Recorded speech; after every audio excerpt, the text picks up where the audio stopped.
Hello friends, आज हम लोग पढ़ेंगे महाकाव्य। जहां तक पता है कि महाकाव्य दो हैं, एक रामायण, दूसरा महाभारत। महाकाव्य के बारे में कहा जाता है कि महाकाव्यों की रचना 300 बीसी से 300 एडी के मध्य माना जाता है, यानी कि मौर्योत्तर काल के बाद और गुप्तोत्तर काल से पहले, यानी कि इसको कह सकते हैं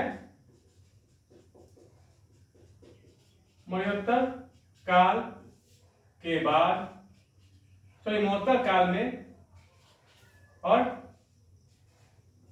गुप्त काल से पहले।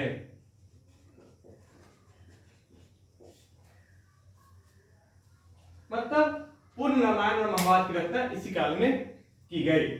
आज हम लोग पढ़ेंगे रामायण।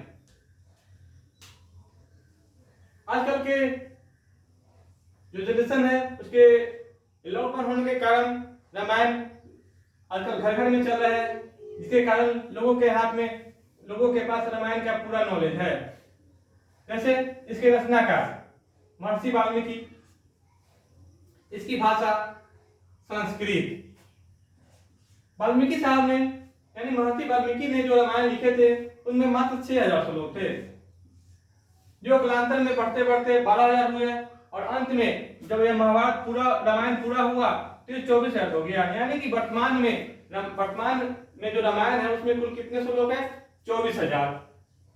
रामायण के द्वारा उस समय की राजनीतिक, सामाजिक एवं धार्मिक स्थिति का अच्छी तरह ज्ञान हो जाता है। और रामायण की रचना हमारे यहाँ हुआ, यानी कि भारत में हुआ, लेकिन इसका सर्वप्रथम अनुवाद दक्षिण के भाषा में न करके कहाँ किया गया? चीन में। यानी कि सर्वप्रथम भारत के बाहर चीन में रामायण का अनुवाद किया गया। इसका अंतिम रूप से संकलन 12वीं सदी में किया गया। अब वाल्मीकि कृत रामायण 7 कांडों में विभाजित है। 7 कांड।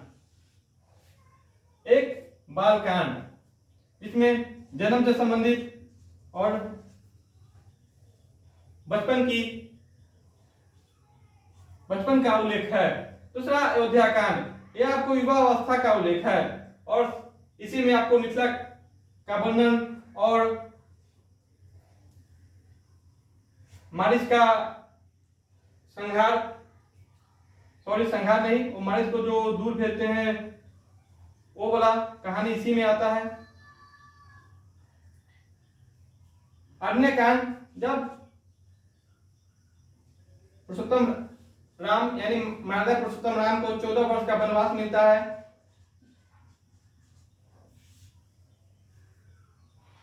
उसकी कहानी इसमें है।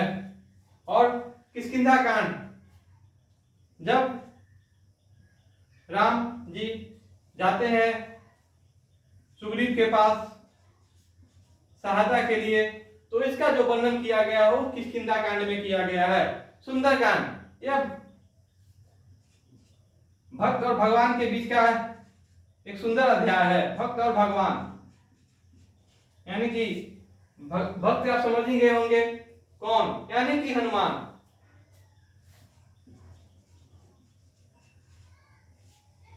सुंदर कांड में भक्त हनुमान का अपने भगवान राम के प्रति दिखाया गया दर्शन है। युद्ध कांड, राम रावण का युद्ध।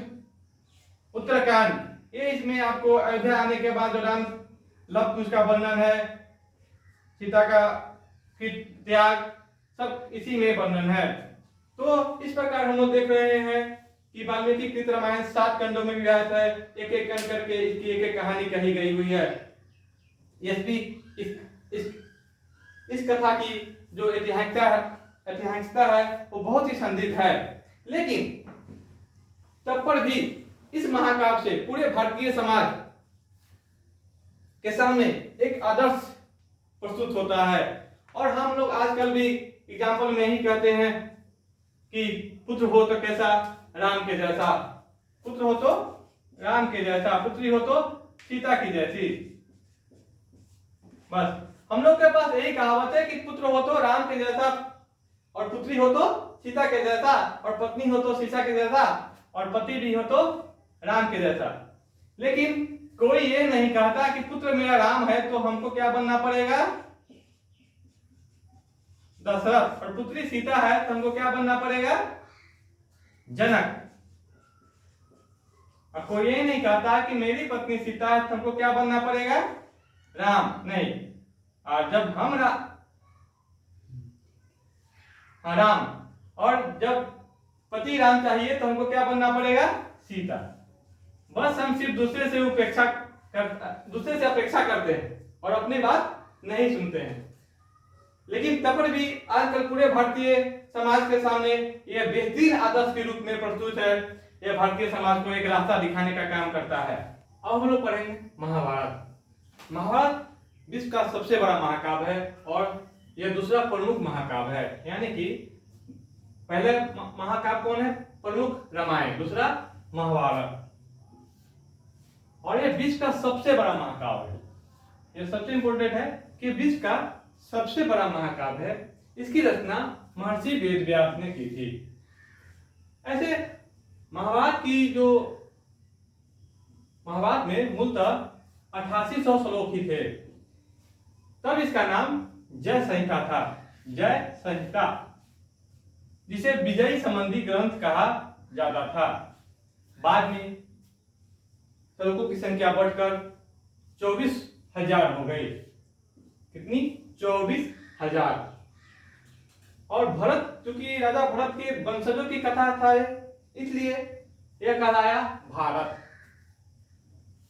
नोट कर लेंगे कि 8800 श्लोक होने पर इसका नाम था जय संहिता, 24,000 श्लोक होने पर भारत, और जब इसकी संख्या, श्लोकों की संख्या बढ़कर 1,00,000 हो गई तब इसका नाम पड़ा महाभारत, सप्त शास्त्रीय संहिता।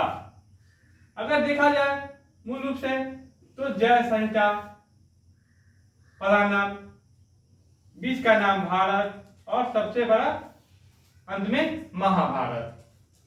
बराबर सवाल ही पूछे जाते हैं कि महाभारत का पुराना नाम क्या है, तो जय संहिता।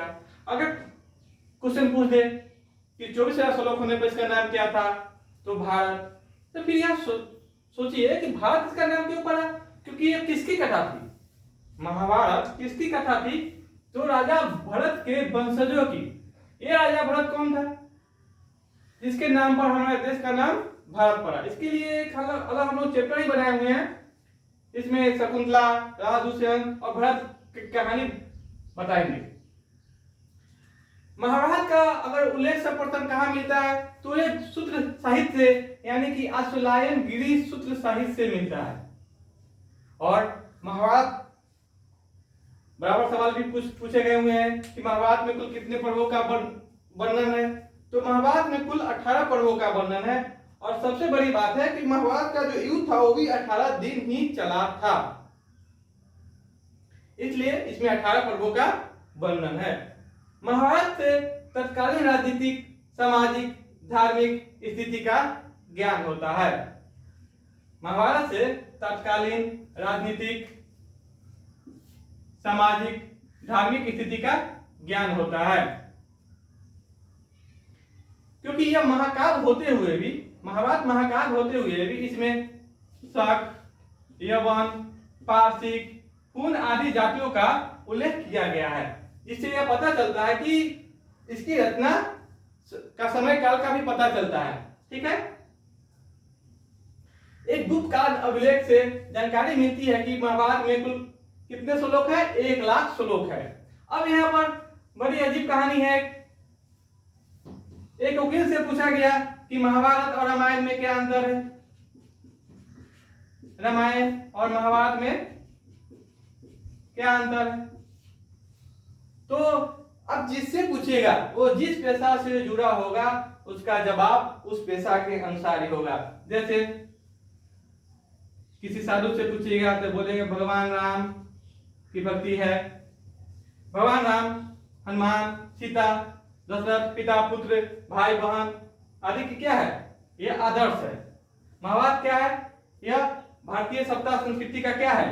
स्तंभ है। और किसी वकील से पूछेगा तो क्या बोलेगा? एक वकील साहब ने बड़ी खूबसूरत जवाब दिए थे। रामायण क्या है? तो यह पत्नी यानी कि स्त्री के अपहरण की कहानी, अपहरण का केस है। महाभारत क्या है? यह पारिवारिक लड़ाई है, पारिवारिक झगड़ा। देख रहे हैं ना, वकील अपना क्या निकाल लिया? फायदा। झगड़ा होगा केस वकील के पास ही जाएगा, अपहरण होगा केस वकील के पास ही जाएगा। इस प्रकार देखते हैं, जैसा महाकाल तो हमारे पास दो है, रामायण और महाभारत। हम उससे जैसा आदर्श ले सके लेते हैं। आगे हम लोग अब चलेंगे